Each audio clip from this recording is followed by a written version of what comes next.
오늘 말씀은 제가 이 설교를 여러 차례 드렸어요. 지난 해에도 드린 것 같아요. 그런데 지난번까지 우리가 쭉 살펴본 죄에 관한 그런 이 흐름 가운데에서 오늘 말씀을 나누려고 합니다. 오늘 말씀은 희망이 가득한 이야기로 시작이 됩니다. 아담과 하와가 이제 하나님과 함께 거닐고 모든 것이 풍성하고 기쁨이 넘치는 에덴 동산에 있다가 거기서 쫓겨났죠. 그래서 에덴 동산 밖에 있는 세상에서 살게 되었습니다. 그 땅은 저주를 받아서 가시와 엉겅퀴를 내는 곳이고 사탄이 지배하는 곳입니다. 그들이 거기서 집을 짓고 농사를 지으면서 살았습니다. 이제 먹을 것을 얻기 위해서 하루 종일 땀을 흘려야 먹을 수 있고요. 병과 죽음을 걱정해야 되고요. 또 사람들과의 관계 때문에 상처를 주고 받고 또 싸우고 너무 힘든 그런 인생을 살아가게 되었습니다. 1절 말씀을 우리 같이 보겠습니다. 1절 말씀입니다. 시작. 아담이 그의 아내 하와와 동침하매 하와가 임신하여 가인을 낳고 이르되 내가 여호와로 말미암아 등남하였다 하니라. 드디어 하와가 임신을 했습니다. 하와는 자기 배에서 자라는 아이 때문에 아주 신기하고 기뻤을 것입니다. 아마 아담에게 오라고 해서 이 아이가 뱃속에서 움직이고 발로 차는 거 한번 만져보라고 했을 겁니다. 아담은 또 하와의 배에 귀를 이렇게 대고 아이 심장 소리가 들리나 들었을 것 같습니다. 하와는 해산의 고통을 견디고 아기를 낳았습니다. 건강한 아들이었어요. 세상에 첫 번째 아기가 태어난 것입니다. 아담과 하와는 창조되었기 때문에 아기가 되어본 적이 없습니다. 지금까지 한 번도 아기를 본 적도 없고요. 작은 아기를 보면서 너무 신기한 겁니다. 여보 이거 봐, 이 아기 손가락 좀 봐, 이렇게 작다. 이 발가락 좀 봐, 얼마나 귀엽냐. 눈은 당신을 닮은 것 같아. 작지만 다 붙어있네. 참 신기하다. 그러면서 아기의 아름다움에 푹 빠졌습니다. 사실 아담과 하와는 죄를 지은 다음에 이제 죽었구나 그랬거든요. 근데 아직 살아있고 이 가정에 생명이 태어난 거예요. 아이를 보니까 희망이 생기는 거예요. 살 소망이 생겼습니다. 야, 이제 우리는 이제 새로 시작한다. 앞으로는 더 나아질 것이다. 그런 생각이 들었어요. 어느 집이나 그렇지 않습니까? 아기가 태어나서 응애응애 울고 꿈틀거리면 부담감이 생길 것 같지만 모르는 소리예요. 소망이 생긴다고요. 그래서 기쁨이 생기고 내일에 대한 힘이 생기고 남편은 열심히 일하게 되고 그래요.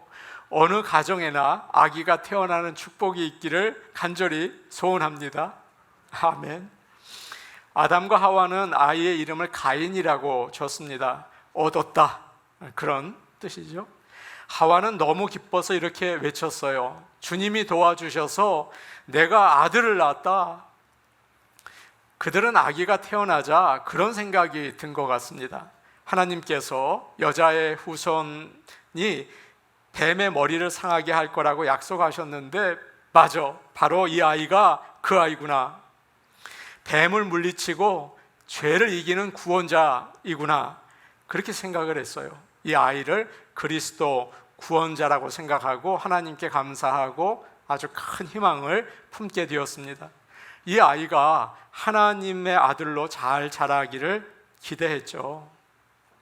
그리고 하와는 둘째 아들 가인의 동생을 낳았습니다. 이때 참 이상한 것은 하와가 조금 더 현실적이 된 것 같아요. 아이의 이름을 아벨이라고 지었는데 그 뜻이 허무입니다. 여러분, 아이 이름을 무슨 이렇게 집니까? 냄비에서 끓어오르는 금방 사라지는 수증기라는 뜻이거든요.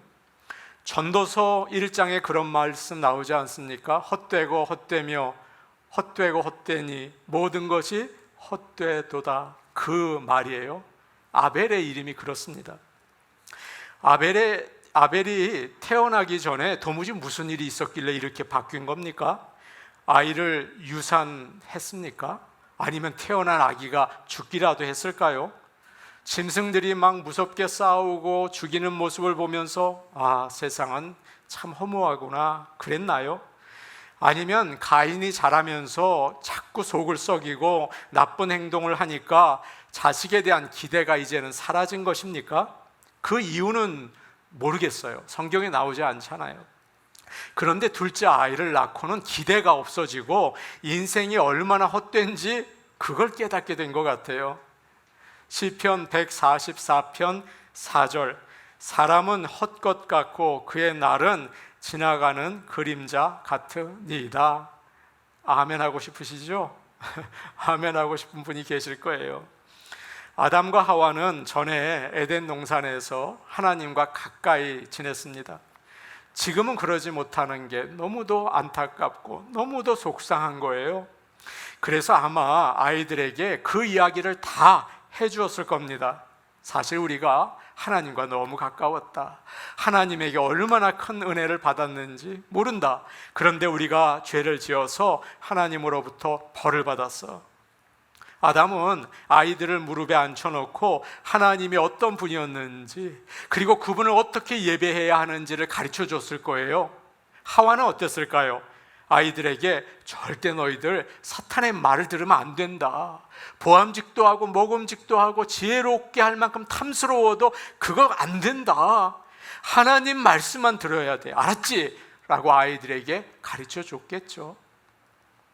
우리는 아담과 하와가 이렇게 체험을 통해서 아이들을 가르쳤으니까 아이들이 크면 부모와 같이 죄를 짓지는 않겠지, 바르게 살겠지, 좀 더 나은 세상이 되겠지, 그런 기대를 하게 됩니다. 그러나 여러분 잘 아시죠? 가인은 동생을 죽이는 살인자가 되었습니다. 구원자가 아니었던 거예요. 알고 보니 살인자였던 거예요. 오늘날 우리도 마찬가지입니다. 아이를 낳고 큰 기대를 하죠. 야, 너 잘 자라서 정말 올바르고 행복한 사람이 되거라. 기도 안 해준 부모가 세상 어디 있겠습니까?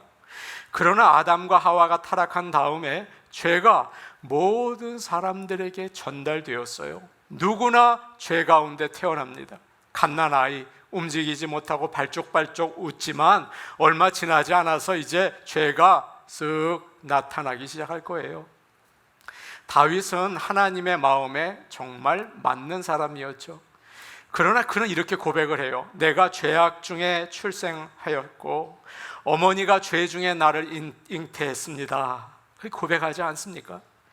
모든 사람은 하나님을 멀리하고 하나님을 기뻐하지 않아요. 죄를 기뻐하죠. 그 죄는 그렇게 좋아요. 하나님은 이렇게 불편해요. 돼지를, 요즘에 애완용 돼지도 있다고 해요. 돼지를 잘 지켜서 턱시도를 입혀서 이렇게 사진을 찍습니다. 참 예뻐요. 그럼 얼마나 예쁜지 그렇게 하고 있습니다. 그런데 이놈이 진흙탕을 보면 달려갑니다. 거기서 뒹굴면서 그저 행복해해요. 우리의 모습과 같다고 하겠죠. 우리도 겉으로는 착하고 좋아 보일지 모르지만 여러분, 가정에 한번 가보십시오. 각 사람의 가정에 들어가 보십시오. 어려움이 정말 많습니다. 부부가요, 서로 원망하고 자식들이 싸우고 참 어려운 가정들 많죠.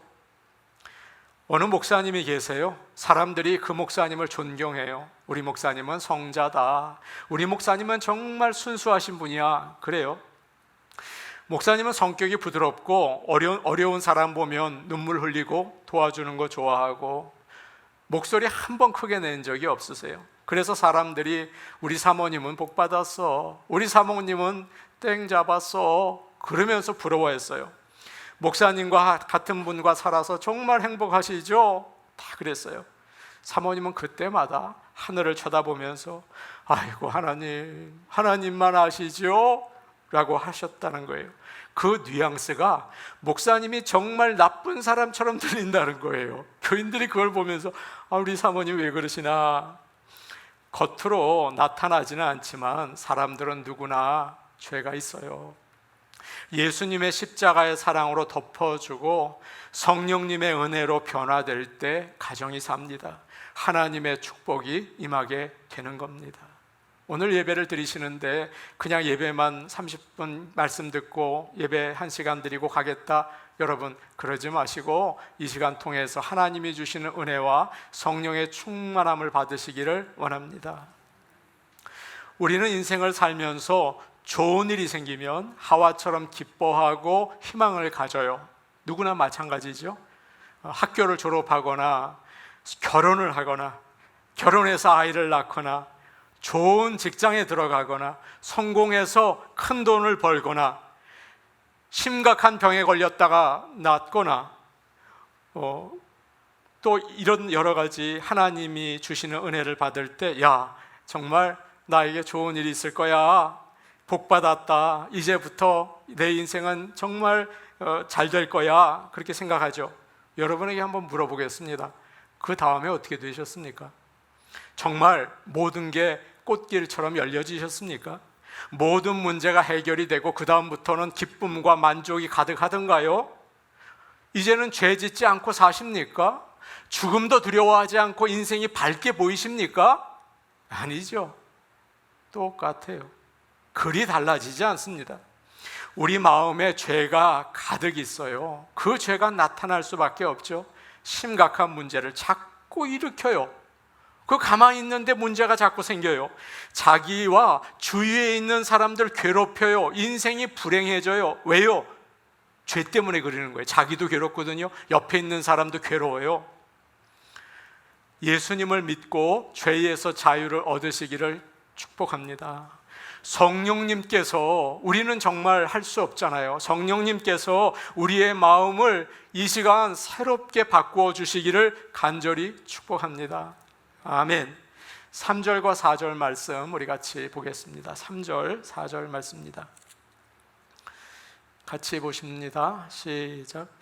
세월이 지난 후에 가인은 땅의 소산으로 제물을 삼아 여호와께 드렸고 아벨은 자기도 양의 첫 새끼와 그 기름으로 드렸더니 여호와께서 아벨과 그의 제물은 받으셨으나.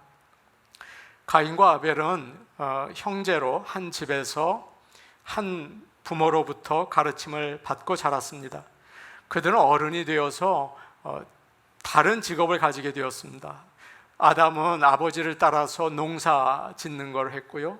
아벨은 목자가 되었습니다. 가정을 돌보기 위해서 열심히 일했죠. 둘 다 좋은 직업이에요. 어떤 일을 하든지 열심히 성실히 하십시오. 하나님께 영광이 됩니다. 게으르게 하고 대강하고 영광 못 돌리는 거죠. 성실히 열심히 하세요. 이제 가인과 아벨은 독립적으로 하나님께 제물을 가지고 나왔습니다. 자세한 설명은 없지만 하나님께서 아담과 하와에게 예배를 어떻게 드려야 하는지 가르쳐 주신 것 같아요. 우리가 읽은 3절을 보니까 세월이 지난 후에라는 말로 시작이 되죠. 이 말은 추수 때가 되어서라는 뜻이에요. 이걸 보면 하나님께서는 언제 예배를 드려야 하는지 때도 가르쳐 주신 것 같아요. 그래서 가인과 아벨이 둘이 함께 예배를 드리러 나온 겁니다. 가인은 땅에서 난 것을 가지고 왔고 아벨은 처음 태어난 양과 그 기름을 가지고 왔습니다. 그런데 참 이상하게 하나님은 가인의 것을 받지 않으시고 아벨의 것만 받으신 거예요. 어떻게 받으셨는지는 나와 있지 않아요. 아마도 어쩌면 갈멜산에서 하나님께서 불로 제물을 태우신 것처럼 그렇게 하셨을지도 모르겠어요. 사람들은 궁금해합니다. 왜 하나님께서 가인의 제물은 받지 않으시고 아벨의 것만 받으셨나? 왜 그러셨을까? 가인도 자기가 농사 지은 것 중에 가장 좋은 것을 드렸을 텐데 참 이상하다. 왜 거절당했나? 어떻게 보면 피가 쭉쭉 흐르는 양보다 땅에서 난 곡식과 열매가 여러분 더 풍성하고 아름다워 보이지 않습니까? 추수감사절 앞에 곡식이 있고 과일이 있으면 얼마나 풍성해 보여요. 더 나아 보이지 않아요? 그러나 여기서 중요한 것은 그게 아닙니다. 하나님은 분명히 어떤 특별한 재물을 원하는지 가르쳐 주셨어요. 하나님은 에덴 동산에서 아담과 하와에게 짐승을 죽여서 그 가죽으로 옷을 만들어 입혀 주셨다고 말씀드렸죠. 죄를 지으면 너희들 반드시 죽는다 라고 하셨어요. 그런데 하나님께서 죄 없는 짐승이 대신 죽으면 죄를 용서하고 덮어주신다는 것을 미리 보여주신 것 같아요. 그래서 이 대신 죽은 짐승은 앞으로 오실 예수 그리스도를 상징하는 것입니다. 아벨은 하나님이 가르쳐 주신 방법을 따라서 피의 제물을 가지고 왔습니다. 앞으로 오실 구세주를 믿은 거죠. 그래서 하나님께서 받으셨어요. 하나님은 아벨이 착하니까, 아벨이 정말 정성을 들이고 마음을 다했으니까 그의 제물을 받아주신 게 아닙니다. 여러분, 가인 그러면 야, 참 나쁜 사람, 아벨 그러면 참 착한 사람, 그렇게 생각하죠? 아니에요. 둘 다 똑같아요. 악인입니다. 죄인이에요. 그러나 아벨이 하나님의 말씀을 따라서 믿음으로 피의 제물을 바쳤기 때문에 받아주셨어요. 제가 아는 분이 계신데 대한민국 축구선수 손흥민을 너무 좋아합니다. 그래서 그 가족은 비행기 표가 쌀 때 정해서 유럽으로 여행을 갑니다. 그리고 손흥민 선수가 뛰는 게임 스케줄에 맞추어서 경기를 보고 오세요. 갔다 와서 저에게 그렇게 자세히 설명을 해줍니다. 그런데 여러분 한번 생각해 보십시오. 그분이 유럽에 가서 그 경기장에 들어가려고 하는데 문 앞에 서 있는 사람이 티켓 주십시오. 그래요. 이분이 제가 너무 사람들이 여기 많이 그 티켓을 사서 티켓을 못 샀습니다. 그런데 제가 손흥민 선수 아주 팬입니다. 제가 그가 뛰는 경기는 다 보고요. 그의 기록도 다 알고 있습니다. 그리고 광팬입니다. 제가 어디서 왔는 줄 아십니까? 미국에서 왔어요. 라고 간절히 얘기해 줘요. 여러분 어떻게 될 것 같습니까? 그럼 이렇게 대답할 거예요. 그래요. 정말 대단하시군요. 참 감사합니다. 티켓 주세요. 그러겠죠. 아무리 설득해도 소용없어요. 경기장에 들어갈 수 있는 유일한 방법은 그곳에서 파는 오피셜 티켓 가지고 가야 되는 겁니다. 천국에 들어가려면 조건이 있습니다. 죄가 없어야 돼요. 조금도 없어야 돼요. 죄 없는 사람은 아무도 없잖아요. 못 들어갑니다. 그러나 하나님의 아들 예수 그리스도가 우리를 대신해서 죽었습니다. 그 아들을 통해서만 우리는 천국에 들어갈 수 있는 티켓을 얻을 수 있어요. 천국에 들어가려면 그것만 있으면 됩니다. 여러분 딴 얘기할 필요 없어요. 제가 교회에서 30년 섬겼어요. 아무 소용없어요. 아무리 우리가 봉사를 하고 착하게 살아도 들어갈 수 없죠. 가인도 참 좋은 재물을 가지고 있었습니다. 정성스럽게 준비해서 드렸을 거예요. 그러나 그가 피의 재물을 가지고 오지 않았기 때문에 거절당했죠. 하나님께 자기를 대신해서 죽은 짐승을 먼저 드리고 그 다음에 땅의 곡식과 열매를 드리면서 하나님, 이것도 제가 드리고 싶어요. 제가요, 하나님 정말 사랑하거든요 라고 했다면 하나님께서는 그래, 나도 너 참 사랑하는 거 너 알지? 하면서 받으셨을 거예요. 오늘날 많은 사람들이 신앙생활 열심히 합니다. 하나님께 자기가 드리고 싶은 거 드려요. 멋있는 거, 아름다운 거, 비싼 거. 내가 예배에 빠지지 않고 나오죠. 그러나 이렇게 열심히 봉사를 해도 하나님은 예수 그리스도의 피가 없으면 받지 않으십니다. 아무리 정성을 다하고 열심히 수고해도 예수 그리스도의 피가 없으면 소용이 없습니다. 사랑하는 여러분, 예수님은 우리의 구세주이십니다. 그의 피를 의지하여 모두 천국에 들어갈 수 있는 티켓을 소유하는 저와 여러분 되기를 축복합니다. 아멘. 5절부터 보면 가인 성격 나옵니다. 하나님께서 그의 재물을 받지 않으시니까 금방 얼굴색 바뀌어요. 어떻게 그렇게 바뀌어요? 그리고 화를 내는 거예요. 성질을 부리는 거죠. 그리고 성경을 보니까 가인은 고개를 들지 않고 고개를 숙이고 있어요. 내가 이제부터 하나님 얼굴 보나 봐라, 한번 두고 봐라, 그런 거죠. 하나님에 대한 불만의 표시였어요. 화는 다른 사람에게 무시당하거나 거절당할 때 생기는 감정이죠. 여러분 다 아시죠? 사람은 누구나 똑같이 대우받기를 원해요. 그래서 일단 불공평하다고 생각이 되면 욱하고 올라오죠. 나도 하나님을 잘 믿는데 왜 저 사람만 복을 받나? 왜 나는 이렇게 어려움을 당하나? 그러면 화가 나는 거예요. 특별히 우리 대한민국 사람들은 참 잘못을 지적하기가 어렵습니다.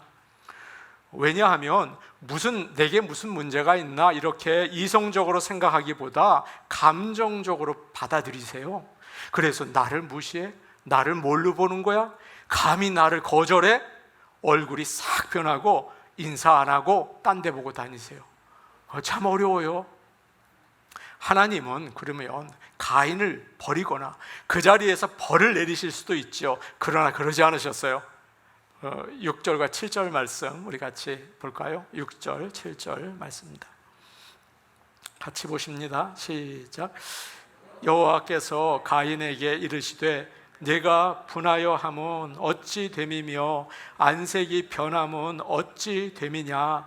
내가 선을 행하면 어찌 낯을 들지 못하겠느냐? 선을 행하지 아니하면 죄가 문에 엎드려 있느니라. 죄가 너를 원하나 너는 죄를 다스릴지니라. 하나님은 가인을 자세히 보셨어요. 너무 감사하죠? 그리고 물으세요. 가인아, 너 왜 화내니? 너 얼굴이 왜 그러니? 전에도 말씀을 드렸지만 하나님께서 물어보실 때는 몰라서 물어보시는 게 아니죠. 네가 무슨 잘못을 했는지 한번 생각해 보라는 거예요. 여러분 참 감동스러운 말씀이 아닙니까? 부모는 자식이 아무리 잘못을 해도 다시 품어줘요. 내치는 부모는 없어요. 아무리 잘못을 해도 다시 품죠. 우리 하나님도 그렇게 품어주세요. 우리가 잘못을 하고 화낼 때 오히려 다가오셔서 잘못을 깨닫게 도와주십니다. 우리가 화가 나고 마음이 힘들 때 하나님께서 가인에게 한 것처럼 우리 자신에게 한번 스스로 해보면 어떨까요? 저는 참 좋은 아이디어라고 생각이 돼요. 야, 최 목사, 너 왜 이렇게 화를 내니? 너 얼굴이 그게 뭐니? 한번 물어보세요. 그 참 좋은 방법이죠. 제가 일주일에 2번 탁구를 치러 갑니다. 그런데 거기 가서 짐이라는 나이 드신 미국 분과 늘 같이 쳐요. 얼마나 잘 치시는지 저는 도무지 이길 수가 없어요. 그분이 함께 치다가 연거푸 실수를 하실 때가 있더라고요.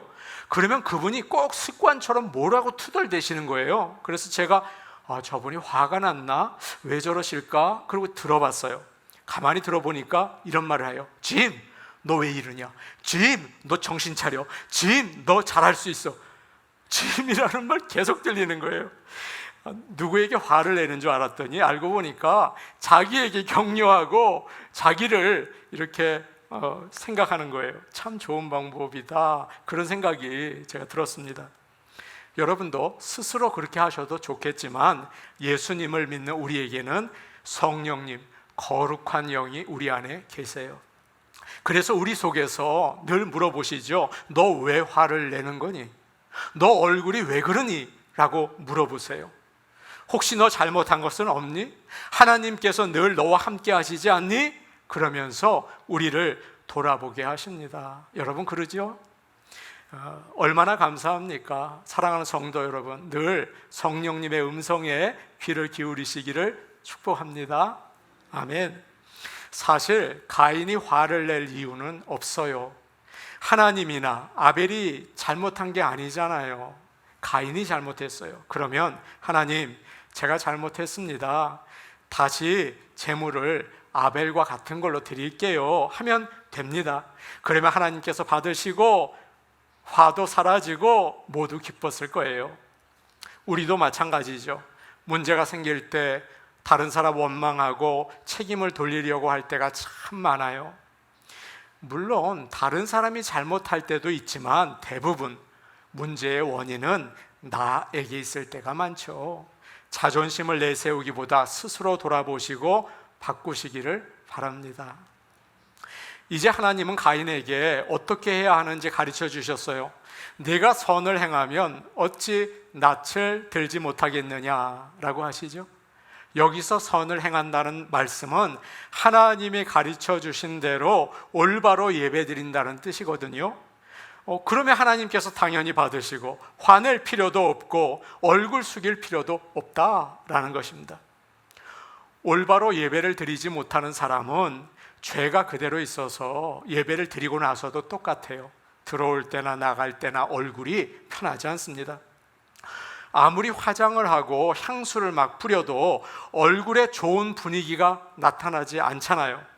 그러나 피의 제물을 가지고 올바른 예배를 드리는 사람은 예수님의 십자가의 보혈로 용서를 받기 때문에 사랑을 받거든요. 이 예배 시간에는 사랑을 받아야 되거든요. 죄를 용서를 받아야 되거든요. 그래서 기쁨이 충만하게 될 줄로 믿습니다. 이것이 바로 선을 행하는 길이고 분노를 없애는 길이에요. 사랑하는 성도 여러분, 오늘도 예수님의 그 십자가의 은혜를 붙잡고 주님 앞에 나아감으로 인해서 우리의 죄가 용서를 받고 또 우리가 하나님 앞에 사랑을 받는 기쁜 주일이 되기를 원합니다. 아멘. 마지막으로 하나님은 가인에게 경고를 하세요. 올바로 예배드리지 않으면 위험하다.